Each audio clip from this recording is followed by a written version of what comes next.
Hello, dear children. Today, let us have a discussion on the poem Klein. Robin Klein is an Australian poet.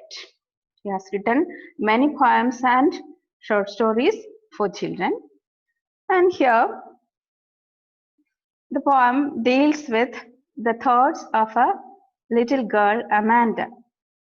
She has entered her adolescence and she has different thoughts other than her parents. Childhood is a time when we are indulging in our own fantasies and imaginations, and we are living in our own world. There is nobody. We don't have to face many restrictions by our parents or any other persons or any other elders. So we can do whatever as we please. But as soon as we enter adolescence, from childhood we enter into adolescence, restrictions also follow us there. We are expected to do in a certain manner, expected to behave in a certain manner according to the expectations of our elders. So we are expected to abandon some certain practices we were practicing or we have been practicing in our childhood, and we have to act as we are told by the elders. So here, our little girl Amanda has reached adolescence. Adolescence is a period midway between childhood and adulthood. Now she is not a child and now she is not an adult also. She is in the period of adolescence. So the poet shows this in a subtle manner, that she has entered her adolescence, that pimples started to appear on her face. Then as she is no longer a child, she has to face or she has to obey the instructions given by her parents. Here we can see the stanzas of the poem are divided into two types. That means the alternative stanzas are the thoughts, or we can see the presence of two persons in the alternative stanzas. In the first stanza, we can see the presence of the parent of the child, and in the second stanza, the thoughts or the world of Amanda we can see. In such a manner, the whole poem goes. In alternative stanzas, the presence of two persons are seen. See, the poem is about the views of the little girl Amanda and her liberty. She wants to be free in her life. Then we can see she is instructed to do not to bite her nails, or to sit in a proper way, not to hunch, or to do her homework, or to tidy her rooms. All these instructions one by one follows her everywhere. These instructions, she has to face these instructions, and she wants to be free, and she wants freedom, and she wishes to be alone always, where nobody can nag her. She wants to be alone. See the stanza. Can we go directly to the poem? See the first stanza. In the first stanza, the parent or the mother of Amanda is giving instructions not to bite her nails, not to hunch her shoulders, and stop slouching. And means don't slouching means don't sit in a lazy way and sit straight. All these instructions. But in the second stanza, the next stanza, we can see the little girl Amanda is in her own world. She is not at all caring the instructions given by her parent. She is in her own world. She is in her imaginary world. She is telling, there is languid emerald sea where the sole inhabitant is me, a mermaid drifting blissfully. She imagines herself to be a mermaid in the languid means calm. Languid means calm Emerald. Emerald means green in color. Emerald green means she is alone in the calm and green sea, and she is a mermaid. She is a mermaid. She imagines herself to be a mermaid, and she moves slowly in the calm sea blissfully. That means this blissfully means happily. Here in that stanza, we can see the use of the poetic device allusion. Allusion is the use or the or bringing imaginary characters or famous characters of myths and legends, or famous literary creations, or popular characters of literary creations, myths and or legends to our literary creation or to our poems. That is called allusion. Here the famous imaginary character mermaid is brought down to his, or mermaid is introduced in her poem by the poet. That is the use of the poetic device allusion. Okay. So the next stanza is also other instructions given by her parent.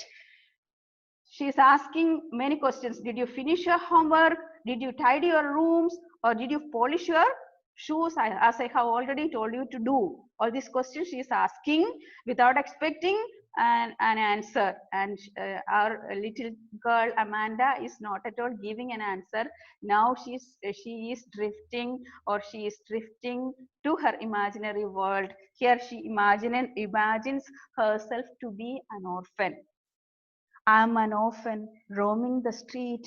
I patterned soft dust with my hushed bare feet. The silence is golden.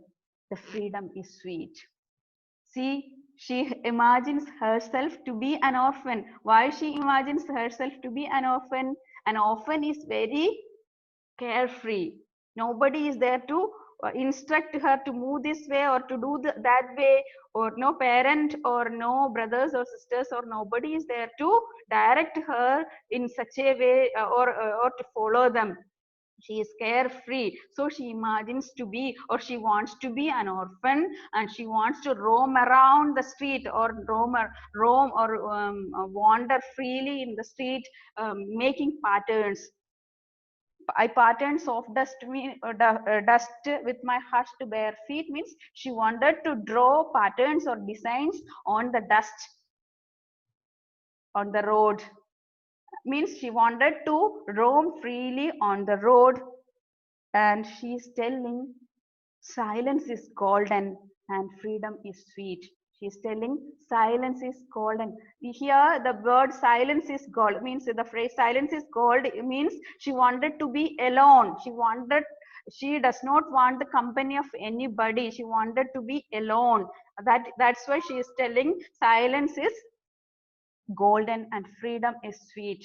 She wanted the freedom of an orphan. She did not want the nagging or instructions or restrictions by her parents.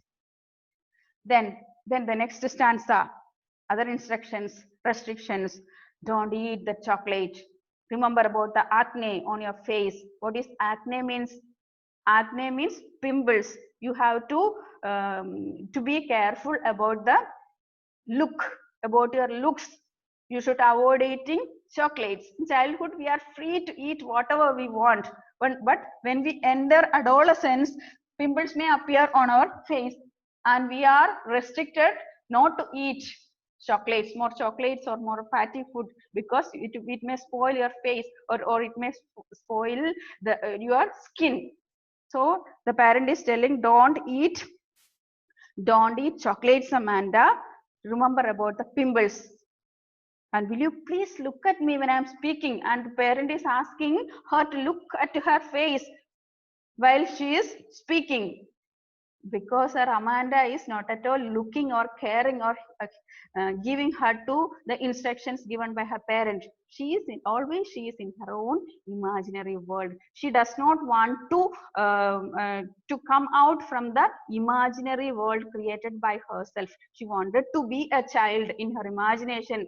At least in her imagination, she wanted to be a child. She does not want to be a grown-up girl. She wanted to be a child in her imaginary world. So now she is Now she imagines herself to be Rapunzel.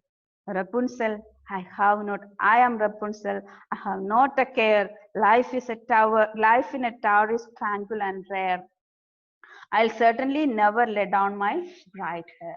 She imagines herself to be Rapunzel, the imaginary character, or the famous character from fairy tales. You might have heard about Rapunzel, with the beautiful girl with long plaits or long golden hair, and wicked witches locked her in a tall tower, and that which is used to escape or go down and up from the tower using the long plaits or long hair of Rapunzel. And one day a prince came.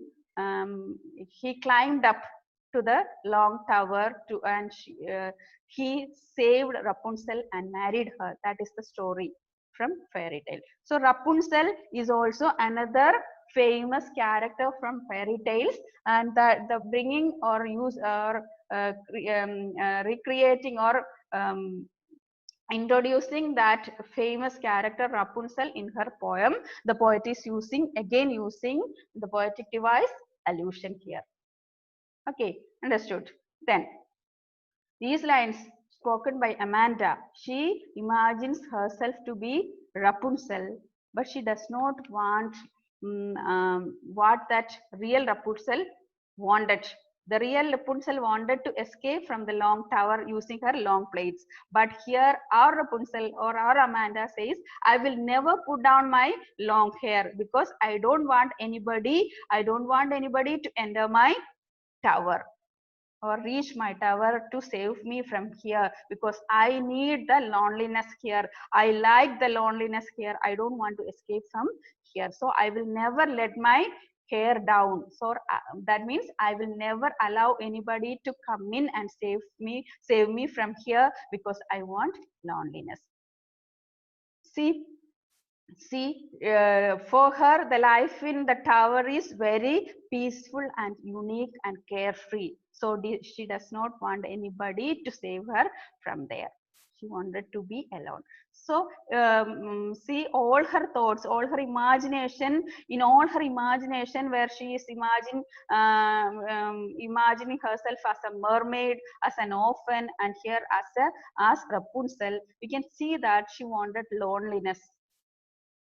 When she is in the sea, she says, the sea is very tranquil and I am the only inhabitant. I am the only living thing in the sea. That means she is alone there. And and when she is telling she is an orphan, there also she is very alone there. Here in Rapunzel, nobody can reach near Rapunzel because she is in a very tall tower. And here also she is alone. Here, from these imaginations or thoughts, we can clearly see that she wants loneliness. She does not want the company, or that means she does not want the restrictions or orders given by instructions given by anyone. She wanted a carefree life of herself. She does not want to escape or come out come out from the imaginary world. The last stanza or the poem closes again with the instructions by her parents. Her parent is asking, stop that sulking at once. Sulking means look angrily. Don't look me angrily. Stop that at once. Then you are so moody always. You are so moody always. Don't be so moody, because others may think that I nag you always. It is not because the parent is sad because she is moody. She wanted not to be moody because others may think that I nag you always. So be pleasant always. See all these things, the thoughts of two people in two different uh, two age levels, two different age levels. The parent is thinking her daughter to be a good model one, and she wanted, when the in our Indian culture or Indian background, when a girl child enters to her puberty or when she grows up, restrictions, or they are expected to act in such a way or behave in a certain way. When a girl child enters her puberty or when she grows up, she expects to act in a certain way. They are expected to sit straight. They are expected to take care of their presence or appearance, their appearance, and they are expected to be pleasant or smiling and sweet to everyone. Should not be moody because people may think in other way. All these things we can see in our society also. And our child, like all other children, wants to be free from all these thoughts. According to her, all these thoughts are in vain, because all children need freedom, liberty. That is the thought the poet is bringing down here. And the poet, our poet Robin Klein, has started writing poems from her childhood onwards. So she clearly knows the thoughts of little children. So that is the summary of the poem Amanda, and we can see the poetic devices used here. Already we have discussed the use of allusion, or that is the introducing a famous characters of myths, legends, or famous literary creations to our poem is called allusion. Here we can see the use of or the introduction of the word mermaid and Rapunzel. That is the example of allusion. Next one is metaphor. Metaphor is the comparison between two objects. Here, Amanda is compared with a mermaid and an orphan, and also with Rapunzel. Three instances or examples of the use of metaphor. Then alliteration we can see in the last stanza and many other lines also. Alliteration, examples of alliteration: stop sulking, last stanza, s sound is repeated. And second last stanza, life in a tower is tranquil. Life in a tower is tranquil. T sound is repeated, and many other examples. If you go through the lesson or go through the poem, you can see many other examples. And the use of anaphora. What is anaphora? Is the repetition of same words at the beginning of adjacent lines. We can see the poem starts with the word don't, and it is repeated also in the second line also. At the beginning of first and second lines, the word don't is repeated. So that is the use of anaphora. And again, many examples of repetition we can see. The word Amanda is repeated many times. The word Amanda is repeated many times. These are the main poetic devices used by our poet in this poem. So,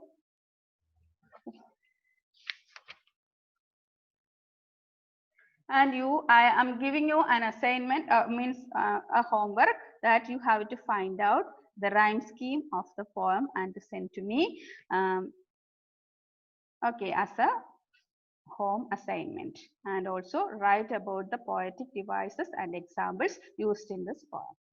So that's all about the poem Amanda, written by Robin Klein. Read the poem many times, understand well, and appreciate it and enjoy it. Thank you.